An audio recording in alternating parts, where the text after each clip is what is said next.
जय हनुमान ज्ञान गुण सागर, जय कपीस तिहुँ लोक उजागर।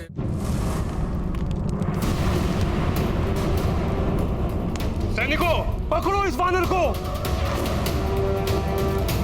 ठहरो, मैं यहां युद्ध के लिए नहीं, शांति वार्ता के लिए आया हूं। यह शक्ति प्रदर्शन तो मात्र इसलिए था ताकि आप सब ये जान लें कि शांति वार्ता करने वाले दुर्बल या भीरू नहीं होते।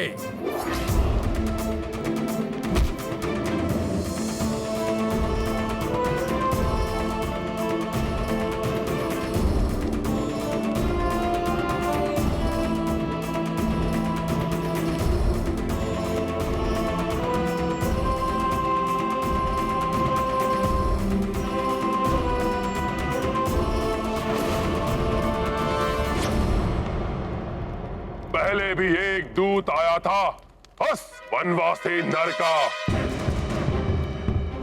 विभीषण की बातों में आकर जिसे मैंने जीवन दान दिया।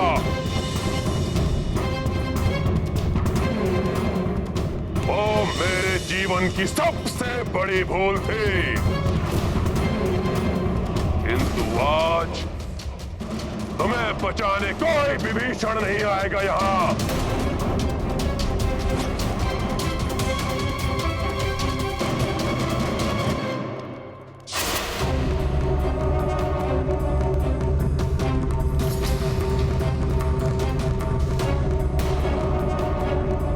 यहाँ आने का दुस्साहस कर बहुत बड़ी भूल की है तुमने वानर। अब उस वनवासी की वानर सेना के संहार का आरंभ तुमसे ही होगा।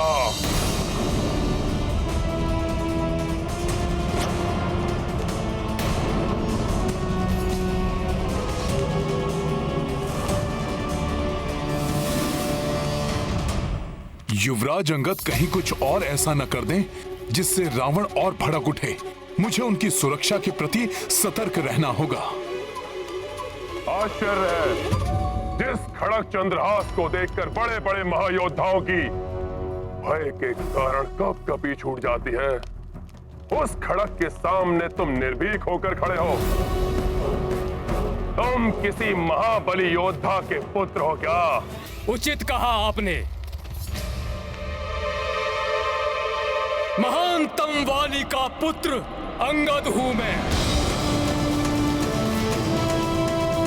जिन्होंने आपको अपनी कांख में दबाकर रखा था और आपका दंभ चूर कर दिया था।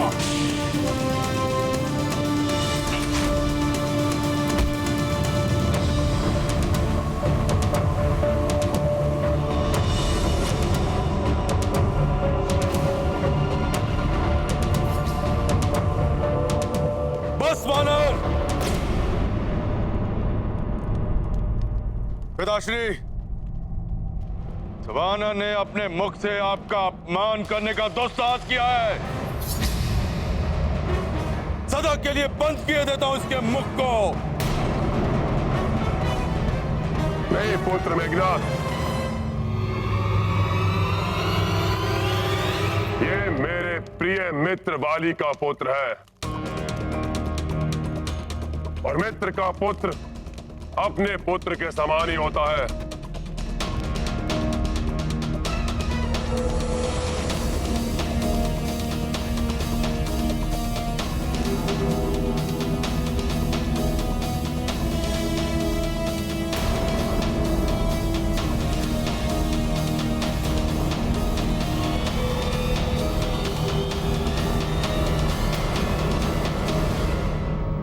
पुत्र, तुमने अपना परिचय देकर मुझे पुत्र वध के पाप से बचा लिया।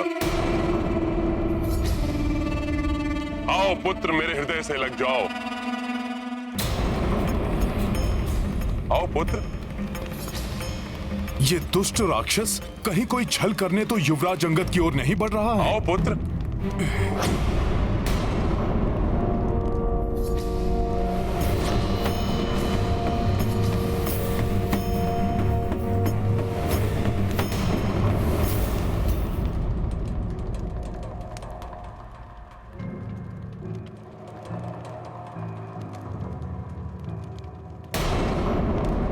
मेरे प्रति तुम्हारा क्रोध समझता हूं मैं पुत्र।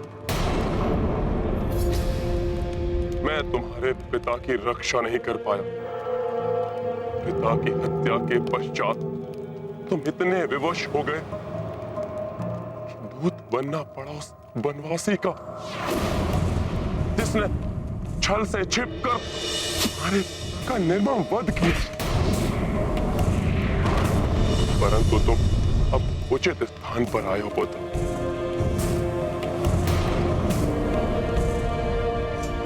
मैं तुम्हें वचन देता हूं कि मैं सदैव तुम्हारा साथ दूंगा पुत्र।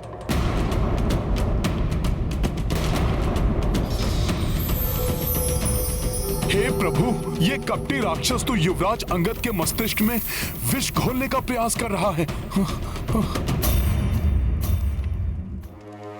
हम मिलकर तुम्हारे पिता के निर्मम वध का प्रतिशोध लेंगे पुत्र। चलिया है वो वनवासी, अपने स्वार्थ के लिए भाइयों में फूट डालकर उसने मेरे प्रिय मित्र वाली का वध किया और राजपद उस सुग्रीव को दिया। और अब मेरे अनुज विभीषण को अपने साथ मिलाकर उसे लंकेश बनाने का लालच देकर वही कपट योजना उसने मेरे साथ भी रची है।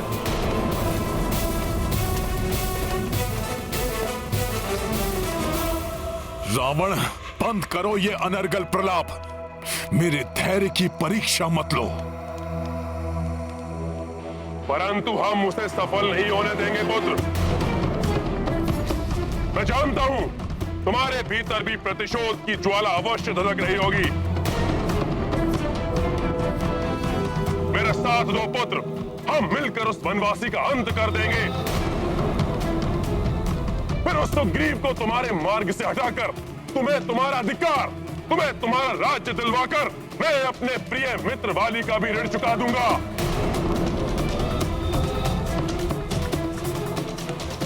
प्रभु श्री राम ने हमें यहाँ शांति वार्ता के लिए भेजा है। उनके आदेश का उल्लंघन नहीं कर सकता मैं। इसलिए जब तक ये ज्ञात न हो जाए कि युवराज अंगद इसको क्या उत्तर देने वाले हैं, मुझे हस्तक्षेप नहीं करना चाहिए। मान लो मेरा प्रस्ताव पुत्र।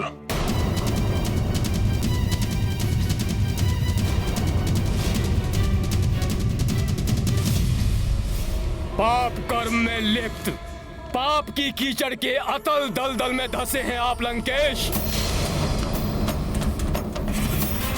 आपको मुझे परामर्श देने का कोई अधिकार नहीं। मैंने जीवन पर्यंत धर्म का साथ देने का प्रण किया है। अधर्म और अधर्मी दोनों का साथ मुझे स्वीकार नहीं।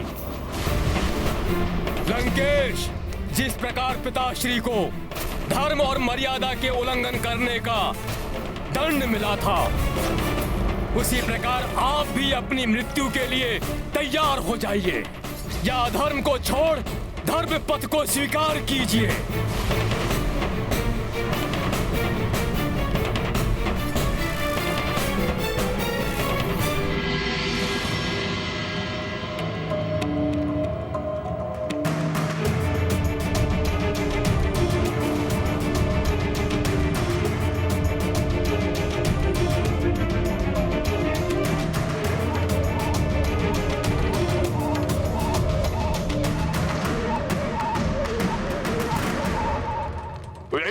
तुम्हारा अंतिम निर्णय, अपने पिता के वधिक का साथ देना, सदा ही उसका सेवक बनकर रहना स्वीकार है तुम्हें?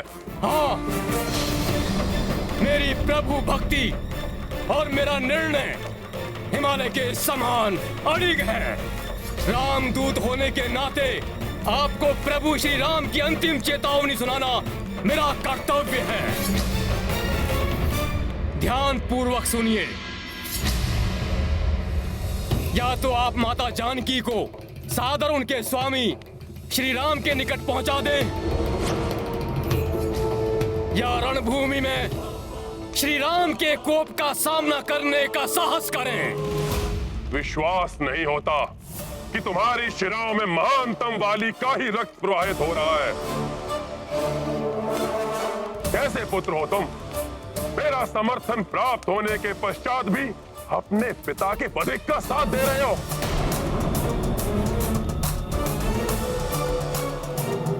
रुदन कर रही होगी महानतम वाली की आत्मा ये देखकर। सत्य कह रहे हैं आप। अपने अंतिम समय में रुदन किया था मेरे पिताश्री ने। प्रभु प्रेम से भाव विह्वल होकर अश्रु बहाए थे उनके नेत्रों ने। जब प्रभु के प्रभुत्व का प्रत्यक्ष दर्शन मिला उन्हें, अपने पाप कर्मों के लिए क्षमा याचना भी की थी उन्होंने प्रभु से, परंतु अपनी भूल स्वीकार करने में बहुत विलंब कर दिया उन्होंने।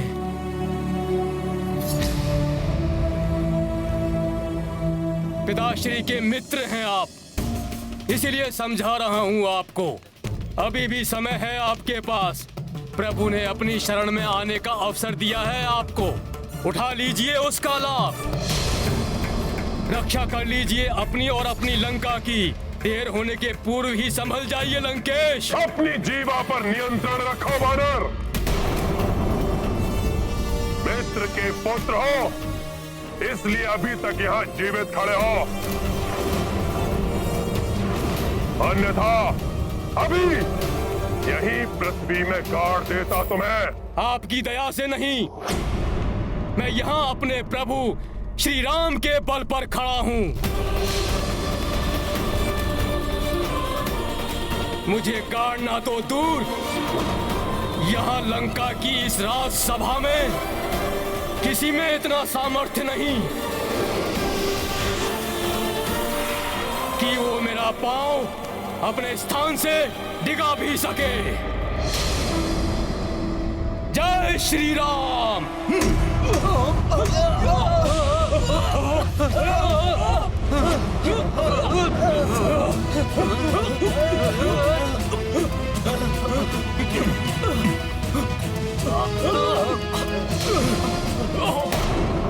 रणभूमि में प्रभु श्री राम की शक्ति का सामना करने के पूर्व उनके नाम की अपार शक्ति से परिचय कर लीजिए लंकेश। किष्किंधा का युवराज और रामदूत होने के नाते मैं ये घोषणा करता हूं, यदि इस राक्षस सभा में उपस्थित किसी भी योद्धा ने मेरे इस पांव को अपने स्थान से हिला दिया, तो मैं ये वचन देता हूं, ये मेरी ही नहीं, स्वयं मेरे प्रभु श्री राम की भी पराजय होगी, जिसके परिणाम स्वरूप प्रभु श्री राम बिना युद्ध किए अपनी समस्त सेना के साथ लौट जाएंगे। कहिए लंकेश, स्वीकार है मेरी चुनौती?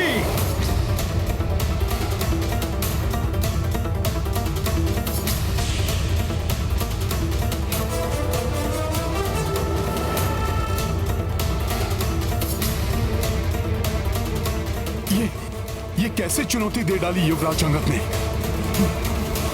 वानर तो वानर ही रहेंगे। मूर्ख वानर, अब उस वनवासी को ज्ञात होगा कि वानरों पर विश्वास करना अपने विनाश को आमंत्रित करने के समान है।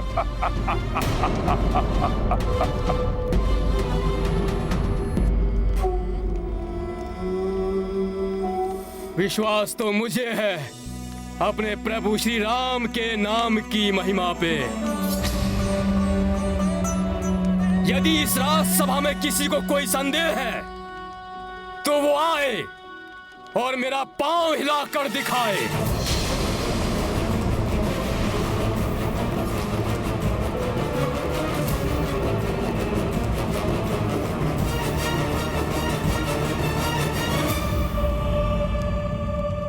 हे प्रभु, जिस प्रकार मेरी अष्ट सिद्धियां अंगद में प्रविष्ट हुई थीं, ठीक उसी प्रकार मेरी समस्त शक्ति उनके पांव में समाहित हो जाए।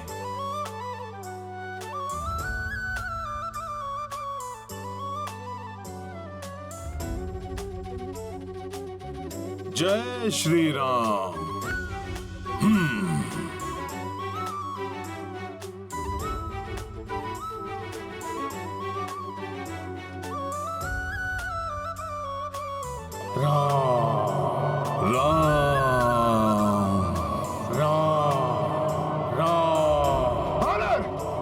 बहुत बोल चुके हो तुम।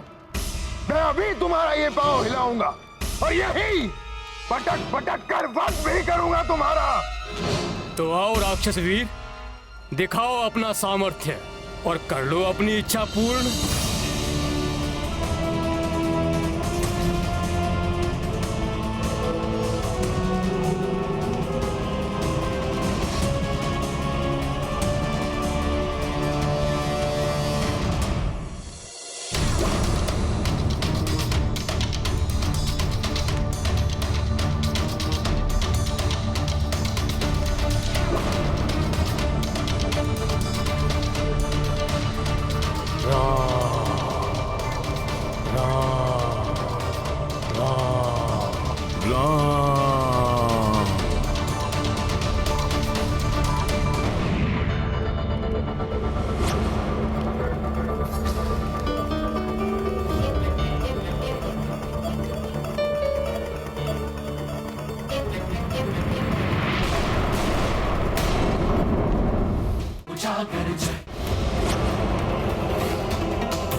श्री राम, राम, श्री राम।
राम, श्री राम, राम, श्री राम।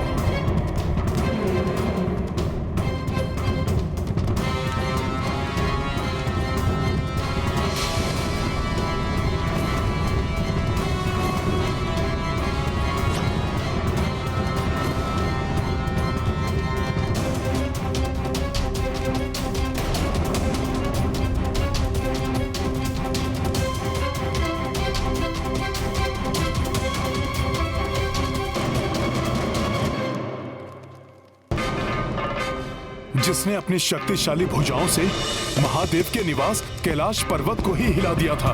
ये वही रावण है।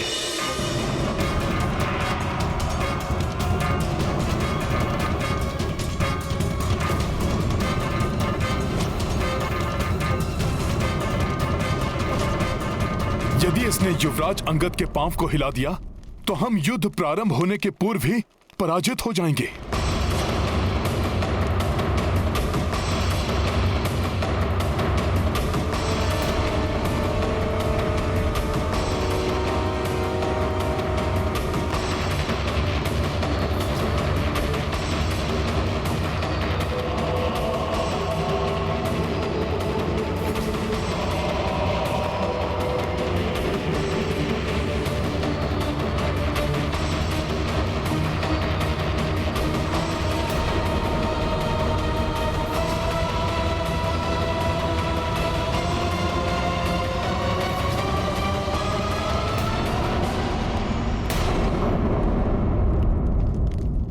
ईश्वर की शक्ति का साथ हो तो बड़ा से बड़ा योद्धा भी घुटने टेक देता है।